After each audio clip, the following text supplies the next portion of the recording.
존경하는 국민 여러분, 저는 오늘 비상계엄에 관한 입장을 밝히기 위해 이 자리에 섰습니다. 지금 야당은 비상계엄 선포가 내란죄에 해당한다며 광란의 칼춤을 추고 있습니다. 정말 그렇습니까? 과연 지금 대한민국에서 국정마비와 국헌문란을 벌이고 있는 세력이 누구입니까? 지난 2년 반 동안 거대 야당은 국민이 뽑은 대통령을 인정하지 않고 끌어내리기 위해 퇴진과 탄핵 선동을 멈추지 않았습니다. 대선 결과를 승복하지 않은 것입니다. 대선 이후부터 현재까지 무려 178회에 달하는 대통령 퇴진 탄핵 집회가 임기 초부터 열렸습니다. 대통령의 국정 운영을 마비시키기 위해 우리 정부 출범 이후부터 지금까지 수십 명의 정부 공직자 탄핵을 추진했습니다. 탄핵된 공직자들은 아무 잘못이 없어도 소추부터 판결 선고시까지 장기간 직무가 정지됩니다. 탄핵이 발의되고 소추가 이루어지기 전 많은 공직자들이 자진 사퇴하기도 하였습니다. 탄핵 남발로 국정을 마비시켜 온 것입니다.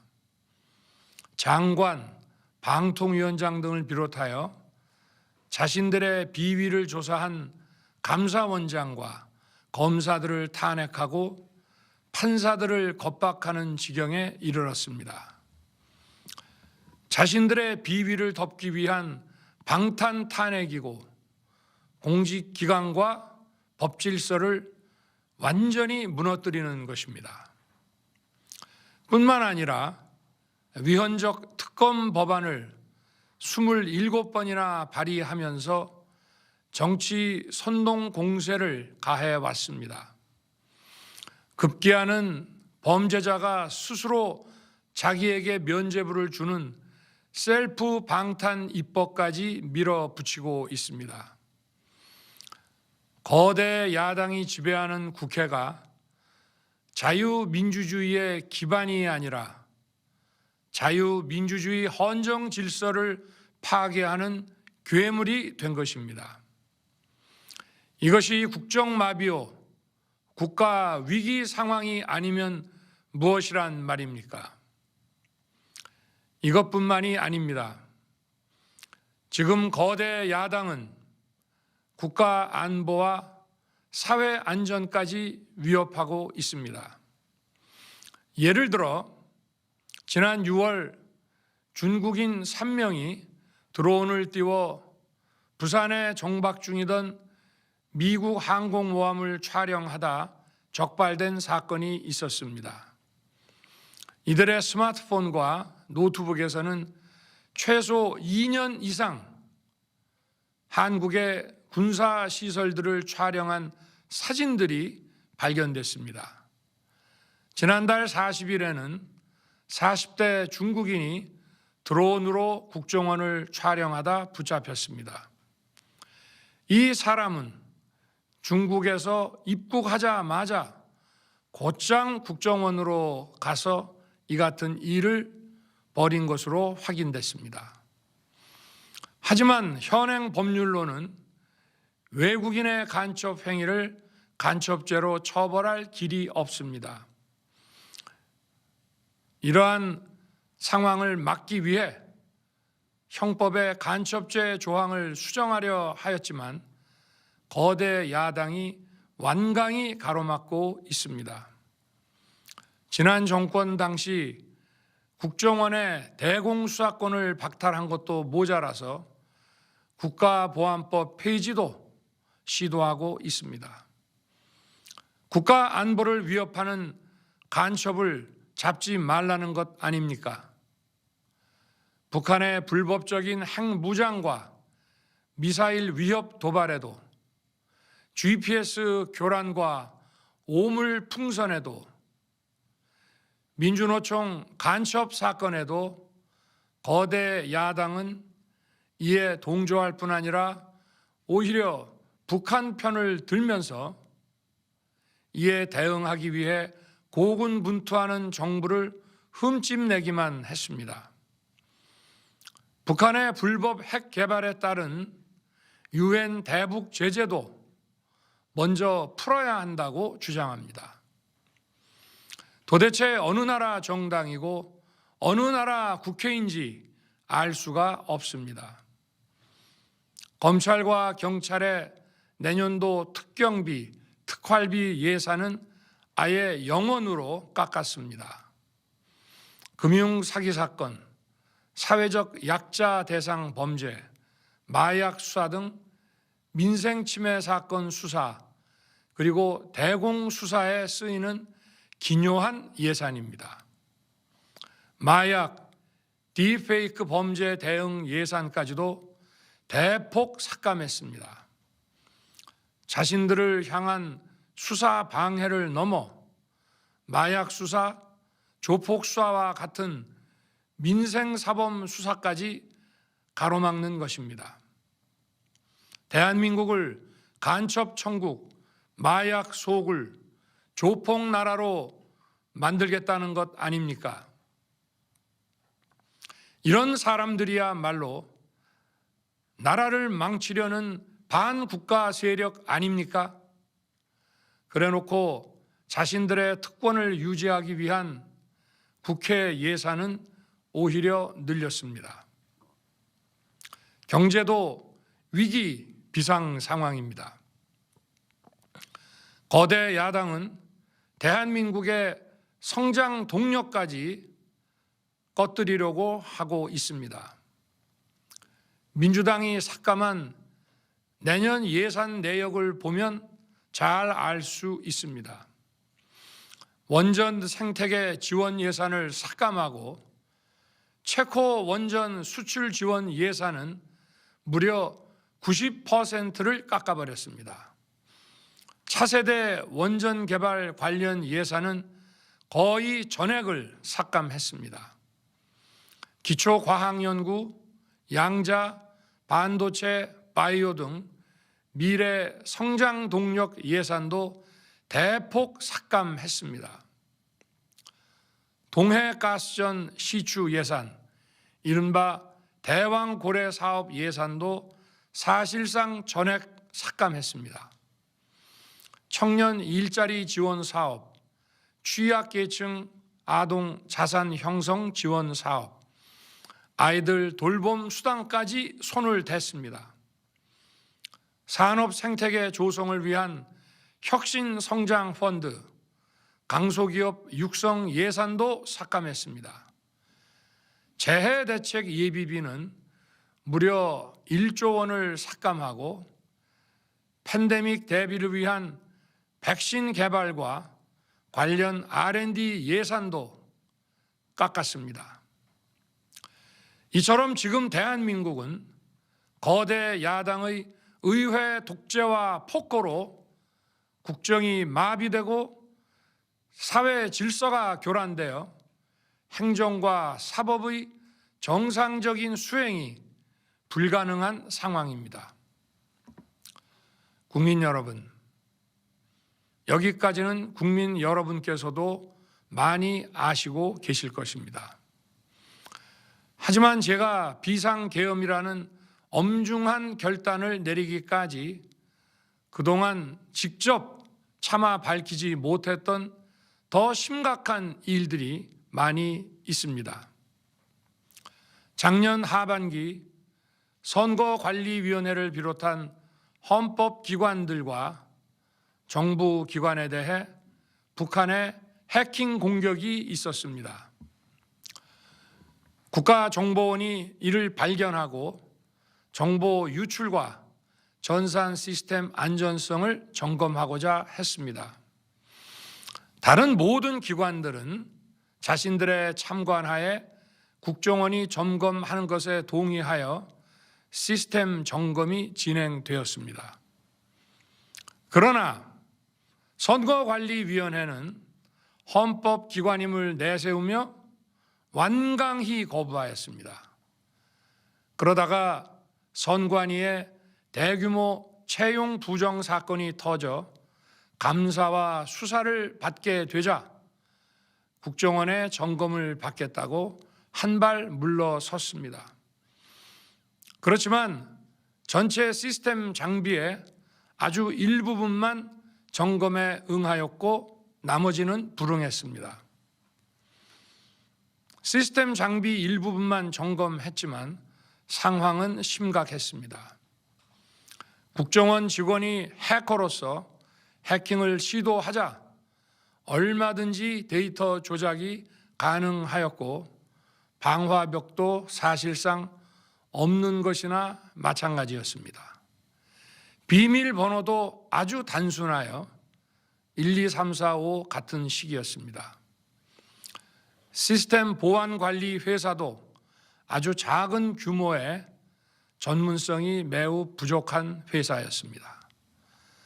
저는 당시 대통령으로서 국정원의 보고를 받고 충격에 빠졌습니다. 민주주의의 핵심인 선거를 관리하는 전산 시스템이 이렇게 엉터리인데 어떻게 국민들이 선거 결과를 신뢰할 수 있겠습니까? 선관위도 국정원의 보안 점검 과정에 입회하여 지켜보았지만 자신들이 직접 데이터를 조작한 일이 없다는 변명만 되풀이할 뿐이었습니다. 선관위는 헌법기관이고 사법부 관계자들이 위원으로 있어 영장에 의한 압수수색이나 강제 수사가 사실상 불가능합니다. 스스로 협조하지 않으면 진상규명이 불가능합니다. 지난 24년 4월 총선을 앞두고도 문제 있는 부분에 대한 개선을 요구했지만 제대로 개선되었는지는 알 수 없습니다. 그래서 저는 이번에 국방장관에게 선관위 전산 시스템을 점검하도록 지시한 것입니다.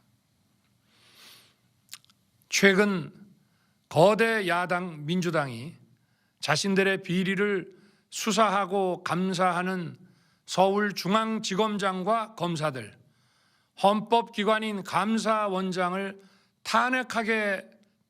탄핵하겠다고 하였을 때 저는 이제 더 이상은 그냥 지켜볼 수만 없다고 판단했습니다. 뭐라도 해야 되겠다고 생각했습니다. 이들은 이제 곧 사법부에도 탄핵의 칼을 들이댈 것이 분명했습니다. 저는 비상계엄령 발동을 생각하게 되었습니다.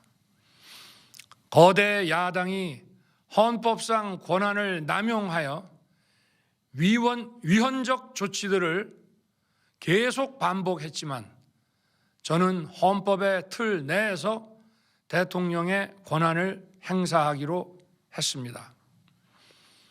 현재의 망국정 국정마비 상황을 사회 교란으로 인한 행정사법의 국가기능 붕괴 상태로 판단하여 계엄령을 발동하되 그 목적은 국민들에게 거대 야당의 반국가적 패악을 알려 이를 멈추도록 경고하는 것이었습니다. 그럼으로써 자유민주주의 헌정 질서의 붕괴를 막고 국가 기능을 정상화하고자 하였습니다. 사실 12월 4일 계엄 해제 이후 민주당에서 감사원장과 서울중앙지검장 등에 대한 탄핵안을 보류하겠다고 발표하여 짧은 시간의 계엄을 통한 메시지가 일정 부분 효과가 있었다고 생각했습니다. 그러나 이틀 후 보류하겠다던 탄핵 소추를 그냥 해버렸습니다. 비상계엄의 명분을 없애겠다는 뜻이었습니다. 애당초 저는 국방장관에게 과거의 계엄과는 달리 계엄의 형식을 빌려 작금의 위기 상황을 국민들께 알리고 호소하는 비상조치를 하겠다고 했습니다.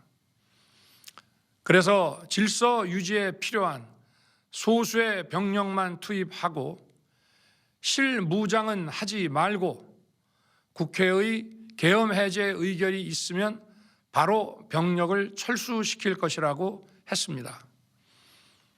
실제로 국회의 계엄 해제 의결이 있자 국방부 청사에 있던 국방장관을 제 사무실로 오게 하여 즉각적인 병력 철수를 지시하였습니다.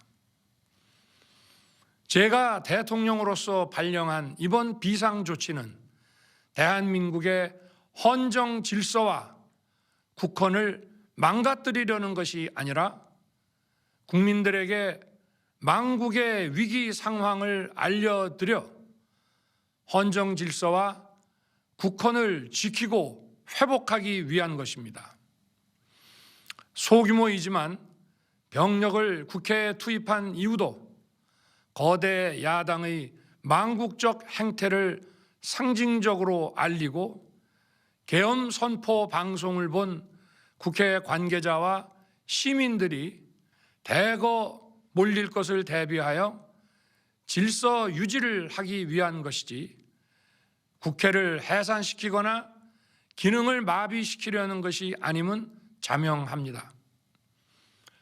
300명 미만의 실무장하지 않은 병력으로 그 넓은 국회 공간을 상당 기간 장악할 수 없는 것입니다.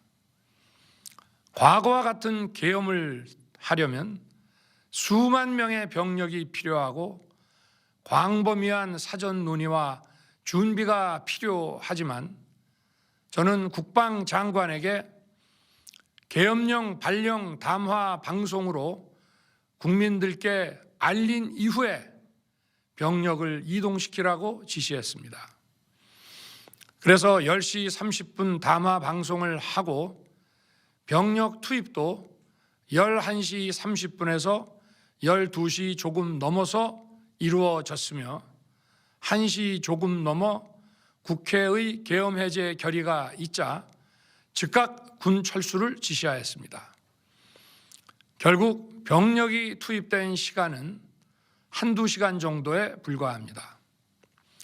만일 국회 기능을 마비시키려 했다면 평일이 아닌 주말을 기해서 계엄을 발동했을 것입니다. 국회 건물에 대한 단전 단수 조치부터 취했을 것이고 방송 송출도 제한했을 것입니다. 그러나 그 어느 것도 하지 않았습니다. 국회에서 정상적으로 심의가 이루어졌고 방송을 통해 온 국민이 국회 상황을 지켜보았습니다. 자유민주 헌정 질서를 회복하고 수호하기 위해 국민들께 망국적 상황을 호소하는 불가피한 비상조치를 했지만 사상자가 발생하지 않도록 안전사고 방지에 만전을 기하도록 하였고 사병이 아닌 부사관 이상 정예 병력만 이동시키도록 한 것입니다. 저는 이번 비상계엄을 준비하면서 오로지 국방장관하고만 논의하였고 대통령실과 내각 일부 인사에게 선포 직전 국무회의에서 알렸습니다. 각자의 담당 업무 관점에서 우려되는 반대 의견 개진도 많았습니다. 저는 국정 전반을 보는 대통령의 입장에서 현 상황에서 이런 조치가 불가피하다고 설명했습니다. 군 관계자들은 모두 대통령의 비상계엄 발표 이후 병력 이동 지시를 따른 것이니만큼 이들에게는 전혀 잘못이 없습니다.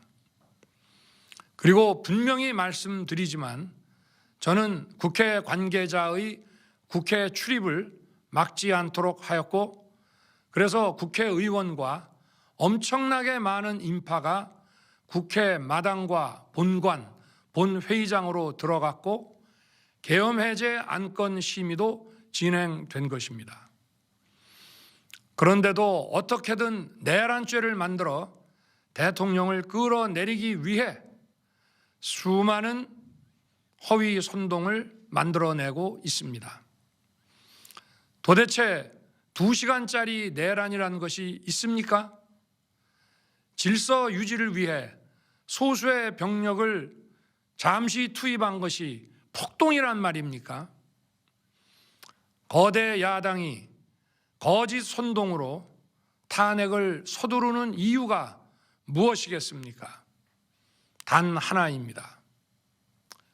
거대 야당 대표의 유죄 선고가 임박하자 대통령의 탄핵을 통해 이를 회피하고 조기 대선을 치르려는 것입니다. 국가 시스템을 무너뜨려서라도 자신의 범죄를 덮고 국정을 장악하려는 것입니다. 이야말로 국헌문란 행위 아닙니까? 저를 탄핵하든 수사하든 저는 이에 당당히 맞설 것입니다. 저는 이번 계엄 선포와 관련해서 법적, 정치적 책임 문제를 회피하지 않겠다고 이미 말씀드린 바 있습니다.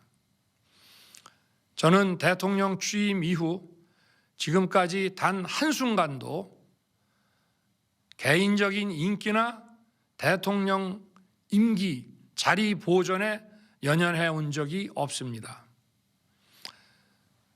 자리 보존 생각만 있었다면 국헌문란 세력과 구태여 맞서 싸울 일도 없었고 이번과 같이 비상계엄을 선포하는 일은 더더욱 없었을 것입니다. 5년 임기 자리 지키기에만 매달려 국가와 국민을 외면할 수 없었습니다. 저를 뽑아주신 국민의 뜻을 저버릴 수 없었습니다. 하루가 멀다 하고 다수의 힘으로 입법 폭거를 일삼고 오로지 방탄에만 혈안되어 있는 거대 야당의 의회 독재에 맞서 대한민국의 자유민주주의와 헌정 질서를 지키려 했던 것입니다. 그 길밖에 없다고 판단해서 내린 대통령의 헌법적 결단이자 통치 행위가 어떻게 내란이 될 수 있습니까? 대통령의 비상계엄 선포권 행사는 사명권 행사, 외교권 행사와 같은 사법심사의 대상이 되지 않는 통치 행위입니다. 국민 여러분, 지금 야당은 저를 중범죄자로 몰면서 당장 대통령직에서 끌어내리려 하고 있습니다. 만일 망국적 국헌문란 세력이 이 나라를 지배한다면 어떤 일이 벌어지겠습니까? 위헌적인 법률, 셀프 면죄부 법률, 경제 폭망 법률들이 국회를 무차별 통과해서 이 나라를 완전히 부술 것입니다. 원전 산업, 반도체 산업을 비롯한 미래 성장 동력은 고사될 것이고 중국산 태양광 시설들이 전국의 살림을 파괴할 것입니다. 우리 안보와 경제의 기반인 한미 동맹, 한미일 공조는 또다시 무너질 것입니다. 북한은 핵과 미사일을 고도화하여 우리의 삶을 더 심각하게 위협할 것입니다. 그러면 이 나라 대한민국의 미래가 어떻게 되겠습니까? 간첩이 활개치고 마약이 미래 세대를 망가뜨리고 조폭이 설치는 그런 나라가 되지 않겠습니까? 지금껏 국정 마비와 국헌 문란을 주도한 세력과 범죄자 집단이 국정을 장악하고 대한민국의 미래를 위협하는 일만큼은 어떤 일이 있어도 막아야 합니다. 저는 끝까지 싸울 것입니다. 국민 여러분, 국정 마비의 망국적 비상 상황에서 나라를 지키기 위해 국정을 정상화하기 위해 대통령의 법적 권한으로 행사한 비상계엄 조치는 대통령의 고도의 정치적 판단이고 오로지 국회의 해제 요구만으로 통제할 수 있는 것입니다. 이것이 사법부의 판례와 헌법학계의 다수 의견임을 많은 분들이 알고 있습니다. 저는 국회 해제 요구를 즉각 수용했습니다.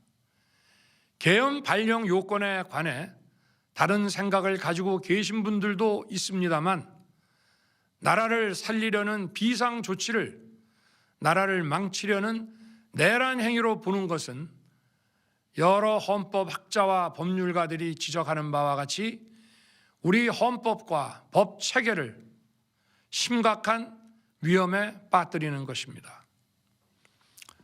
저는 묻고 싶습니다. 지금 여기저기서 광란에 칼춤을 추는 사람들은 나라가 이 상태에 오기까지 어디서 도대체 무엇을 했습니까? 대한민국의 상황이 위태롭고 위기에 놓여 있다는 생각도 전혀 하지 않았다는 말입니까? 공직자들에게 당부합니다. 엄중한 안보 상황과 글로벌 경제 위기에서 국민의 안전과 민생을 지키는 일에 흔들림 없이 매진해 주시기 바랍니다. 국민 여러분, 지난 2년 반 저는 오로지 국민만 바라보며 자유민주주의를 지키고 재건하기 위해 불의와 부정, 민주주의를 가장한 폭거에 맞서 싸웠습니다. 피와 땀으로 지켜온 대한민국, 우리의 자유민주주의를 지키는 길에 모두 하나가 되어 주시길 간곡한 마음으로 호소드립니다. 저는 마지막 순간까지 국민 여러분과 함께 싸우겠습니다. 짧은 시간이지만 이번 계엄으로 놀라고 불안하셨을 국민 여러분께 다시 한번 사과드립니다. 국민 여러분에 대한 저의 뜨거운 충정만큼은 믿어 주십시오. 감사합니다.